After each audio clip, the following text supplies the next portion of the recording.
Assalamualaikum warahmatullahi wabarakatuh. Nama saya Muhammad Fajal Fadil dari kelas 1C, NIM P27903123125. Saya akan menjelaskan materi tentang GCMS. Latar belakang dari GCMS. Kromatografi gas merupakan teknik untuk memisahkan senyawa volite beta siri dalam fase gas melalui fase diam. Bila fase diam merupakan zat padat, kita sebut cara itu sebagai kromatografi gas padat.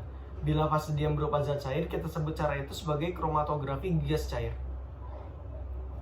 Pengertian dari GCMS sendiri merupakan metode pemisahan senyawa organik yang menggunakan dua metode analisis senyawa, yaitu kromatografi gas atau GC untuk menganalisis jumlah senyawa secara kuantitatif dan spektrometri massa atau MS untuk menganalisis struktur molekul senyawa analit. Nah, penggunaan alat GCMS sendiri ialah hal yang pertama yang dilakukan, yakni kita dapat mengaktifkan GC sebagai langkah awal. Kemudian dapat diikuti dengan prosedur-prosedur yang ada di bawah ini. Yang pertama, aktifkan uninterruptible power supply atau UPS jika ada. Yang kedua, aktifkan komputer sebagai sarana penyimpanan data hasil penelitian.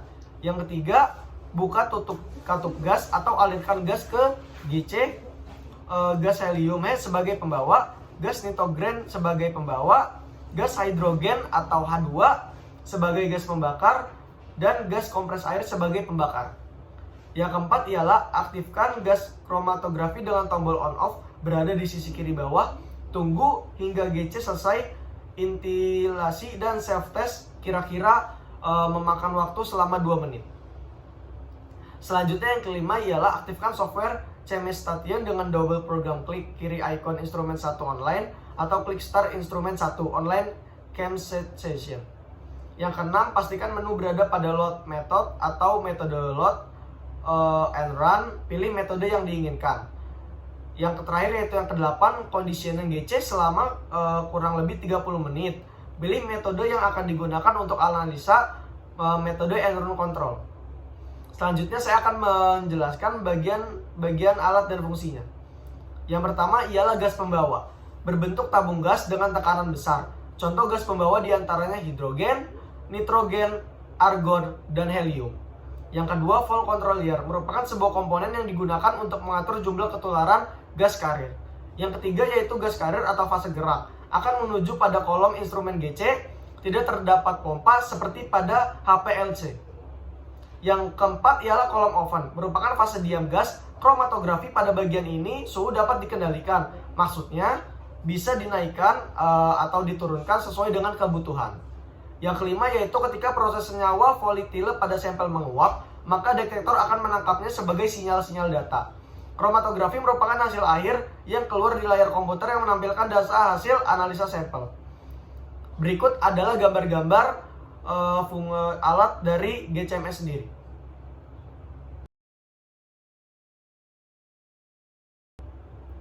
Yang selanjutnya yaitu kalibrasi alat GCMS. Untuk melakukan kalibrasi pada alat GCMS atau gas kromatografi mass spektrometri, pertama-tama siapkan standar kalibrasi dengan konsentrasi yang diketahui.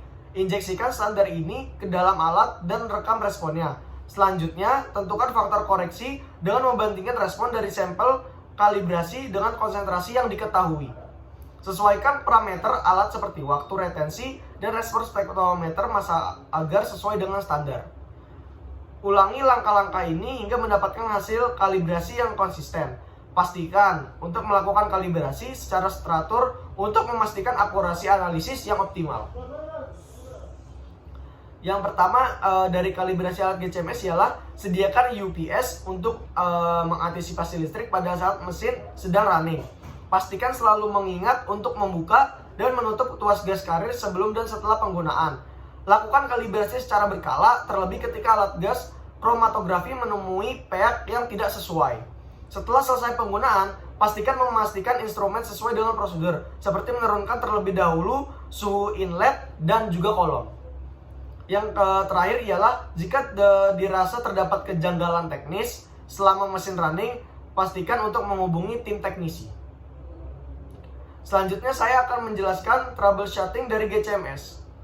Yaitu cara memecahkan masalahnya ialah yang pertama itu kondisi instrumen. Pastikan sistem GCMS terpelihara dengan kolom injektor, dan detektor dalam kondisi baik. Yang kedua, persiapkan sampel.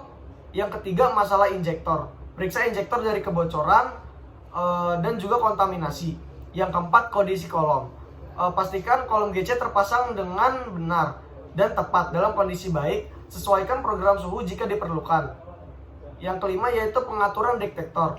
Verifikasi pengetahuan spektrometer massa seperti mode ionisasi, detektor, dan rentang pemindaian. Yang terakhir ialah kalibrasi. Pastikan instrumen dikalibrasi secara teratur menggunakan standar yang sesuai. Periksa penyimpangan dalam kalibrasi. Selanjutnya yaitu pembacaan GCMS. Pembacaan dari GCMS melibatkan interpretasi grafik dari hasil analisis yang diperoleh dari kedua komponen GCMS. Anda akan melihat puncak-puncak yang mewakili berbagai senyawa dalam sensor berdasarkan waktu resensi. Jadi saya akan menunjukkan pembacaan data dari GCMS.